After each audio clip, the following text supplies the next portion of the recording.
Okay, so this is the recording continuing on the encoding of instructions, and here I'm going to talk about branch instructions. So I took discussion 1.s, and the only thing that you notice here is that I added this branch L loop at the right at the beginning of main. So the very first line of main, I did that, and if I execute the program to get the PC there. And by the way, I think I did tell you how to get this um, program view. If not, if you don't remember, it's window, pick memory views, and then program memory. So this shows, and usually it shows down here. I just moved it here. And in the program memory, there is a line number which we ignored. There is an address, and this address says where in program memory this is stored. So remember that there's a difference between program memory and data memory where you put your data. So in the program memory, you can see that at address 02B6, you have your main, and here it says opcode, and you have your 3700C, and then branch loop. Now, if you take a look at this branch L loop, we can go to the manual, and branch on page 47 of the programmer's reference manual. Page 47 is the instruction table and branch expression. We go to page 126, and now it says your PC is going to be, so the new PC is going to be set to, your new PC is going to be set to assigned literal 16 bits, and that's going to be the number here, the 16-bit literal that you have here. That is going to be multiplied by 2 plus PC plus 2. So if you don't understand anything about what is the intuition behind this equation, you would be okay. You can still put your new PC that you expect where to go to and the current PC, which is the program counter of the instruction that you're executing, and put the numbers down here. Now let me see, let's see what that label would result in. So branch L loop itself is at address 2B6 in hex. And where do you want to go? You want to go to L loop, which is down here, the decrement instruction. Okay. Now, if you look at the L loop decrement instruction, the address is 2D0. So that's the new PC that you want to go to, right? So 2D0 is the new PC. That's what you put in here. So in the equation, you would put 2D0 as a hex number here. And as the current PC, you put 2B6. So 2B6 would be here. So your equation then becomes 2B6 plus 2 times signed literal n, which is unknown. You have to solve for it. Has to become that 2D0. Right? And if you solve for that, you're going to see that n has to be 12. And here's what you see. So in branch L loop, the opcode is 37000C. Let's see. So 37 and then 000C is the signed literal that you have. Now, why is it signed? Well, because sometimes you don't want to jump forward down in the code.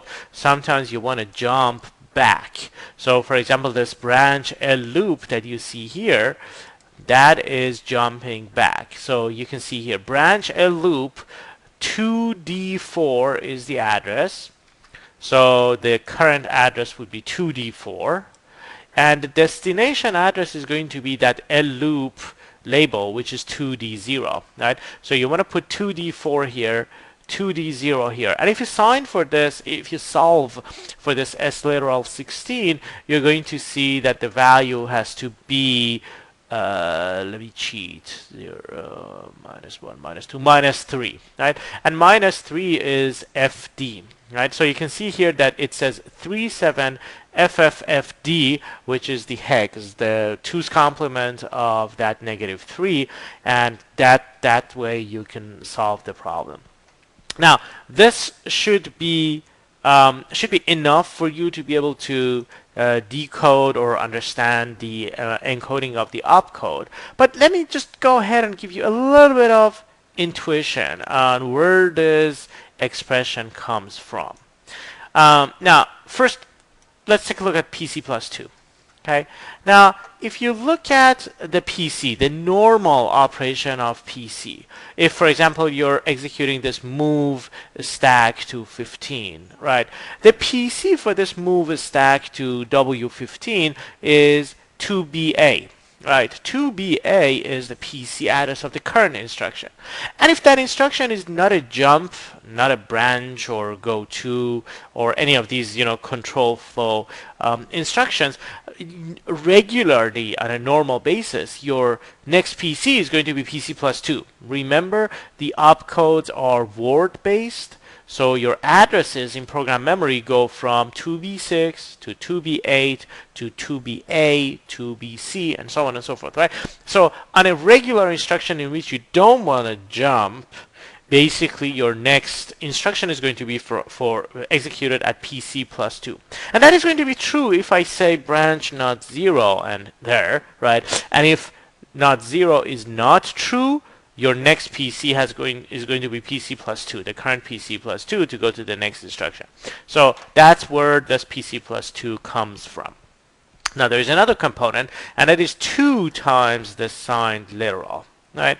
Now if you remember, when your program memory addresses are all even, so there is no point in saying jump to PC plus 2 plus 13, right? 13 would be an invalid instruction. You don't want to jump in the middle of the word. You don't want to jump into the byte, middle byte of a word of instruction. So what you do is you just store half the value that you want to add to in this constant NNN 16 bits, and that would so in other words, I mean, if I wanted to store the whole 16 bits here, right, I would be wasting this least significant bit because it always has to be a 0, right?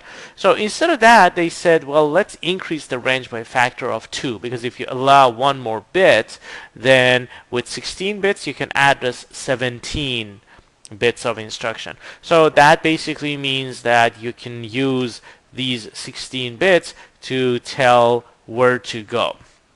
And I hope this makes sense. I just and if wasting this least significant bit didn't make sense, that's okay. Don't worry about it. Just go back to, you have a literal here, you multiply it by 2 because you always know that you have to do even addresses, and that's how you would get the number.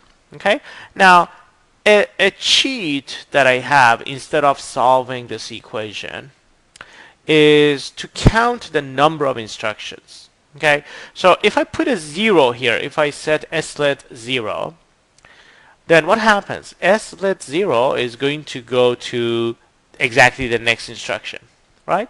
So if I put, so in this branch a loop, if I put 0 instead of C, what's going to happen? What's going to happen is that your BCLR is going to be executed next, right? So it's as if saying don't branch, right? Just do the regular instructions.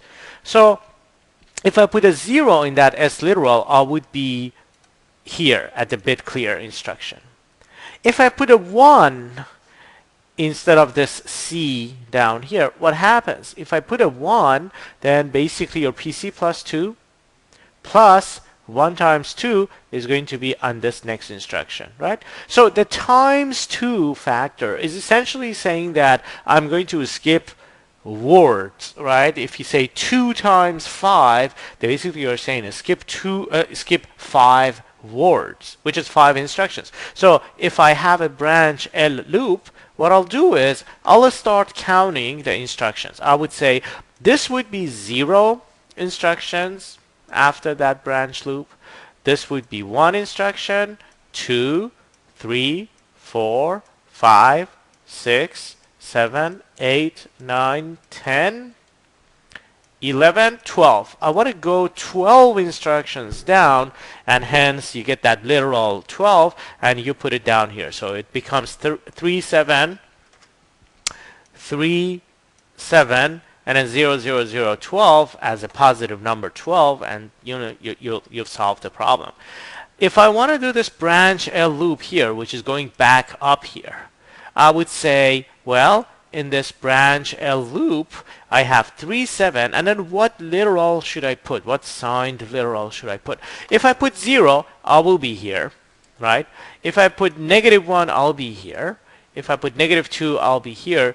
If I put -3, I'll be here, which is what I want. And what is -3? It's FFFD in 16 bits, and hence I put some FFFD here. So if you play this trick of counting the number of instructions, then you don't need to actually solve this equation and derive this slit 16. Slit 16 is going to be the number of instructions that you count up or down. But remember, the point is 0 would be the instruction immediately following the branch instruction, and if you do that, then basically you can decode any of these instructions into the opcode.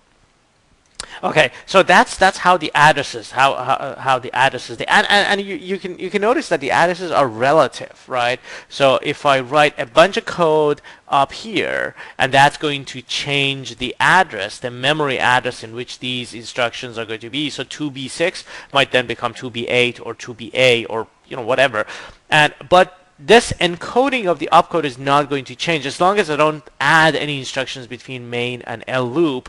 The relative distance between them is always going to be the same. So if you write a stuff, you don't have to change the opcode there, which is not the case with the goto instruction, which we will get to in a minute. But before we do that, let me just talk about the different kinds of branch instructions. And if we go back to that page 47 with the table, so we saw branch with expression, but then what happens if I have branch not 0, for example, right? So branch not 0, page 147, 145, you can see that the opcode changes. So you remember, for the regular branch, we had 3, 7. Now for the opcode of branch not 0, we have 3, 10, 3A, right? 3A, and the rest is the same, right? So let me just show you. So instead of saying branch, I say branch not 0, and let me recompile it.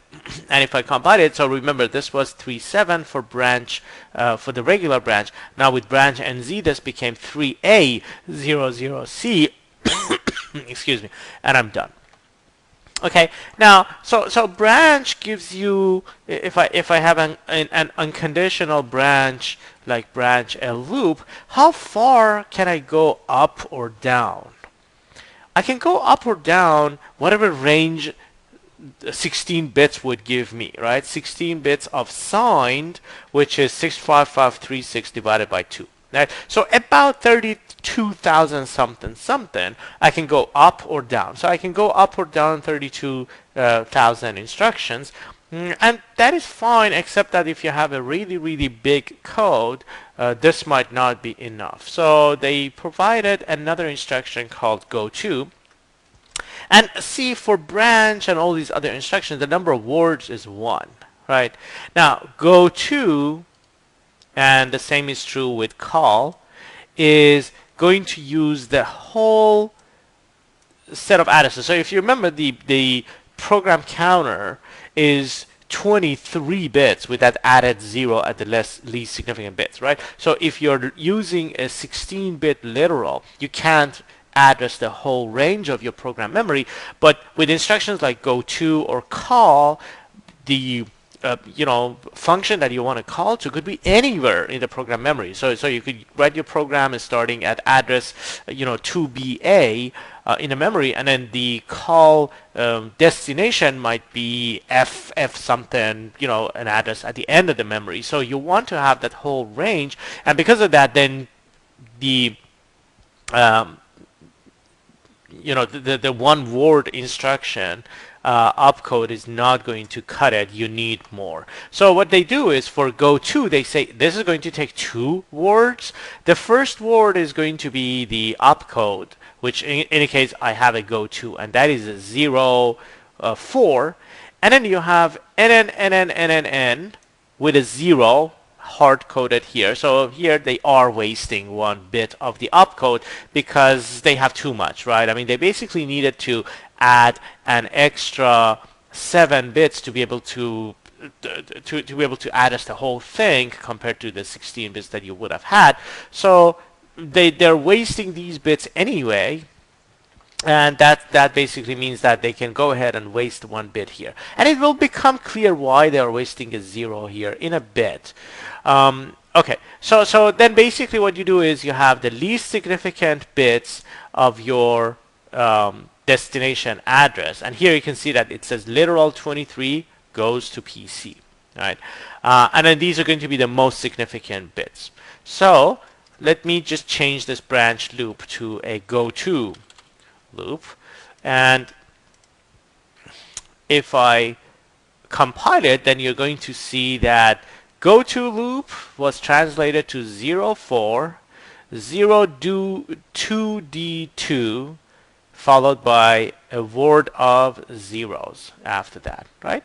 So basically what you do is you put the destination address here, and then goto will go there, right? So the 2D2 is the address of a loop. So you can see 2D2 is the address of this decrement instruction, and you put 2D2 here, right?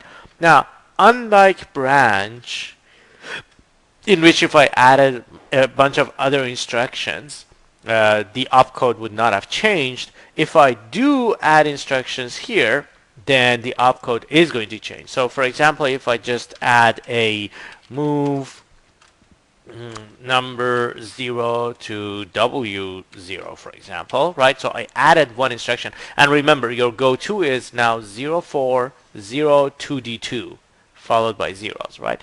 Now, if I add that instruction of move literal 0 into W0, then basically your goto now becomes 0402D4, right? So the address did change. Instead of 2D2, now it became 2D4, and 2D4 is the new address for this decrement instruction. So you get the 2D4 here, and the opcode changed. Whereas if I had a branch here, the opcode would not have changed, because branch uses stuff on a relative basis. Okay, now you're good to go in terms of understanding how goto works. And if I change this branch a loop to goto a loop, again, your problem would not be hard to solve here, because again, the opcode that you would get here would be exactly the same as the opcode that you would get here, because you're just specifying the exact address of this decrement. So if I put a goto a loop here,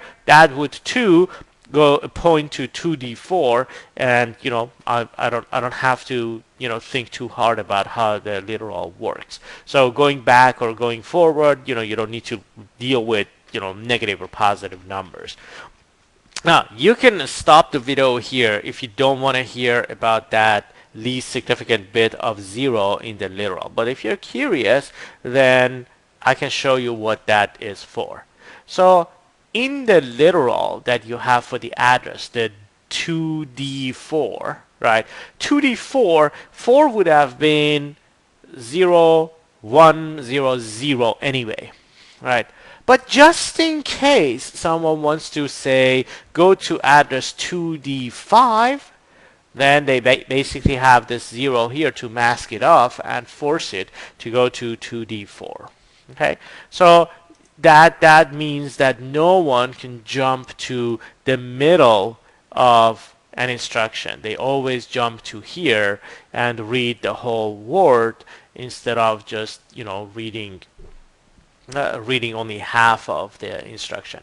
Now the only thing left to talk about is this 0 here. Okay, now there was some thought put into how they organized this instruction, because your goto is now 2 words, right? So if you look at the goto, now go to a loop, it has 0402D4 followed by 00000, right? But what if someone does a branch down here and branch to this address 2BA, which is in the middle of that 2-word goto instruction, right? Then that would potentially be disastrous. But the intelligence that they put in designing this was to set this 0, 0, and whenever the microcontroller sees 0, 0, it's going to treat it as no operation. So this would be an inert instruction that doesn't do anything, so that even if you by mistake, if you jump to the middle of the two-word instruction go to, no harm is done, and then you can go ahead and execute the rest of the instructions. Okay, so I think that's pretty much it in terms of the decoding of the instruction, going from instructions to the opcode. I mean, I'm sure there are going to be more details in the manual, but at least you have the gist of it, and you can always understand what's going on. And also note that there is a reverse process too that we didn't talk about, and that process is going from the opcode to the disassembly. Right. So if you, for example, want to hack a chip, or you have a device that is from a really old product, and the documentation and the source code is gone, then what you can do is you can just put this opcode into a reverse assembler, what is called, and that's going to take these opcodes, do lookup tables, and figure out what was the original instruction. And of course, I mean, you're going to lose symbols such as var 32-bit and stuff like that, and it's just going to give you a bunch of addresses, and you would have to just look at the code to try to understand what is that address for. So you won't have things like count or loop counter that would greatly help you to understand the code, but just be aware that there are reverse assemblers as well. So that's it. Good luck.